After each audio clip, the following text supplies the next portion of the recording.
اعوذ باللہ من الشیطان الرجیم بسم اللہ الرحمن الرحیم۔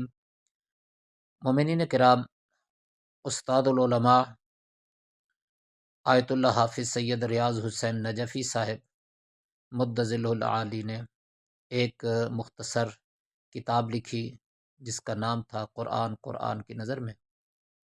اس میں انہوں نے قرآن مجید کے اہم ترین چند پیغامات کو تحریر کیا اور ایک ادارے کو دیا جو کہ کتابیں چھاپتا ہے کہ آپ اس کو شائع کریں اور لوگوں تک قرآن مجید کی آواز پہنچے۔ انہوں نے ایک کمپوزنگ والے کو دیا، تو کمپوزنگ والے نے اس کو کمپوز کیا۔ جتنے بھی کمپوزنگ کرتے ہیں یعنی وہ کتاب لکھتے ہیں تو وہ ایک کام ایسا کرتے ہیں تو سارے ہی کرتے ہیں۔ وہ کیا کہ جہاں قرآن مجید کی آیت لکھی ہوتی ہے تو وہ قرآن مجید کی آیت کو نیٹ سے لے لیتے ہیں، یہ سوچتے ہوئے شاید کہ قرآن مجید کے الفاظ میں کمی بیشی نہ ہو جائے۔ کمپوزنگ کرنے میں چونکہ کچھ نہ کچھ کمی بیشی جلدی میں ہو جاتی ہے، تو وہ یہ سوچ کر پھر وہ انہوں نے ترجمہ بھی وہیں سے لکھ دیا، کیونکہ عالم دین تو نہیں تھے۔ انہوں نے یہ سمجھا کہ شاید ترجمہ سب کا ایک ہی جیسا ہوتا ہے، ساتھ تھوڑی سی وضاحت تھی، وہ بھی پیسٹ ساتھ ہی ہو گئی۔ تو اس طریقے سے وہ نظریہ کہ جو حضرت ابو طالب علیہ السلام کے بارے میں تھا، شیعہ نظریہ، وہ نہ آیا اور وہ شامل ہو گیا کہ جو ان کا نظریہ تھا کہ جو شیعہ نہیں ہے، تو ان کا نظریہ وہ نیٹ سے کہیں انہوں نے شامل کر دیا۔ تو اس طریقے سے وہ جب کتاب چھاپنے والے پھر لکھنے والے کو دیتے ہیں، حافظ صاحب قبلہ تک آئی تو انہوں نے فوراً ایک ویڈیو، جہاں چونکہ وہ درس دیتے ہیں تو درس میں ویڈیو میں وہ یہ جملہ کہہ دیا کہ یہ جو نظریہ ہے یہ ہمارا شیعہ نظریہ نہیں ہے حضرت ابو طالب علیہ السلام کے کافر ہونے کے بارے میں، بلکہ یہ ہمارے غیروں کا نظریہ ہے۔ جو یہ نظریہ رکھے اس کا شیعہ مذہب کے ساتھ کوئی تعلق نہیں ہے۔ تو اس طریقے سے علامہ صاحب نے وضاحت کر دی کہ یہ میرے مسودے میں الفاظ نہیں تھے، بلکہ کمپوزنگ کرنے والے نے اس طرح کمپوزنگ کر دی ہے۔ تو اب نوک پلک تو جو درست کرنی تھی یا نظر ثانی کرنی تھی وہ ادارے نے کرنی تھی، ظاہر ہے انہوں نے تو مسودہ دے دیا تھا۔ تو اس کے بعد پھر مختلف جگہوں پر مختلف افراد نے، اور پھر ان میں سے خصوصی طور پر ایک مقرر ہے ریاض حسین رضوی، اس نے کہیں مجلس میں ہزاروں کے مجمع میں جنگ میں اس پر تبصرہ کرنے کی کوشش کی، اور چونکہ اس کا ایک نام مٹ چکا تھا اور مجالس میں بہت کم لوگ اس کو بلا رہے تھے، تو پھر اس کو پتہ نہیں کیسے بلوایا گیا، شاید کیونکہ وہ تو ایک گونگے کی طرح ہے کہ توہین خدا ہوتی رہی ہمارے منبر پر تو یہ چپ رہا، توہین نبی ہوتی رہی، توہین رسالت کی ہے اظہر حیدری نے، میں نے اس کا جواب دیا تھا لیکن یہ گونگا بنا رہا، اس نے کوئی جواب نہ دیا۔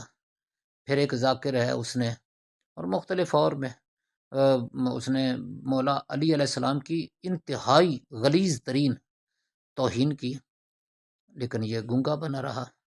دین کا مذاق اڑایا جاتا رہا، یہ گونگا بنا رہا۔ اب اچانک اس کو جو ہے نا وہ جسے ہانڈی ہو نا باسی ہانڈی، اس میں ابالا ہے اور فوری طور پہ اس نے یہ اس طرح کے سخت جملے کہہ دیے، حالانکہ جب حافظ صاحب قبلہ تردید کر چکے ہیں کہ میرا نظریہ نہیں ہے، یہ شیعہ مذہب کا نظریہ نہیں ہے، اور پھر یہ کہ کمپوزنگ والے کی غلطی ہے، تو لیکن اس کے باوجود اس پر تبصرہ کرنا اور اس کے خلاف یعنی کہ بات کرنا، یہ ایک بہت زیادہ غلط حرکت تھی اور غلط انداز استعمال کیا، نازیبا الفاظ استعمال کیے، اور نازیبا الفاظ استعمال کرنے پر حافظ صاحب کے بارے میں ہم پر زور مذمت کرتے ہیں ریاض حسین رضوی کی۔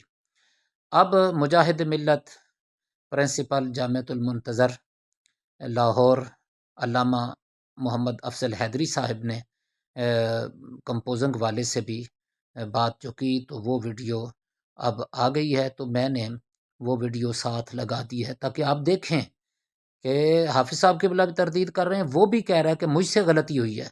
اس کے باوجود اب اگر کوئی زبان درازی کرتا ہے تو اللہ تعالیٰ کی بارگاہ میں دعا ہی کر سکتے ہیں، اللہ تعالیٰ محمد و آل محمد علیہ السلام کے صدقے میں اسے ہدایت نصیب فرمائے۔ وما علینا الا البلاغ المبین۔ آپ کی بات ان سے کروا رہا ہوں، آپ تمام ناظرین اس کو سنیں بھی صحیح، دیکھیں بھی صحیح۔ آپ کا نام سید شبیہ عباس والد سید حسن عباس زیدی ہے؟ جی۔ آپ کو یہ کتاب دی گئی تھی کمپوز کرنے کے لیے؟ جی۔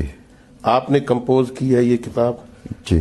تو آپ نے یہ چیزیں کیوں شامل کی؟ یہ اس کے اصل مسودے میں شامل تھیں جو آپ نے لکھی؟ نہیں، اصل مسودے میں نہیں تھی، میں نے نیٹ سے اٹھایا، نیٹ سے وہ 7 پورا حاشیہ سمیت اٹھ گیا، وہ پیسٹ ہو گیا، یہ غلطی ہے۔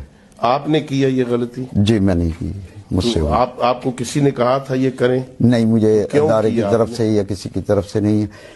یہ سر 7 ہو گیا کہ میں نے آیت اور ترجمہ اٹھایا جس کے ساتھ وہ تشریح بھی اٹھ گئی، یہ غلطی سے ہوا، میں نے بھی جان بوجھ کر نہیں کیا۔ تو اس میں ظاہر ہمارا ادارے کا اور کسی کا بھی نہیں، ادارے کا یا حافظ صاحب کا یا آپ لوگوں کا کسی کا نہیں ہے۔ یہ 7 ہو گیا کہ ترجمے کے ساتھ آیت کے ساتھ ترجمہ اور ترجمے کے ساتھ تشریح بھی اٹھ گئی۔ میں معذرت خواہ ہوں، میں نے جان بوجھ کر نہیں کیا، یہ 7 ہو گیا، میں معذرت چاہتا ہوں، اللہ تعالیٰ مجھے بھی معاف فرمائے۔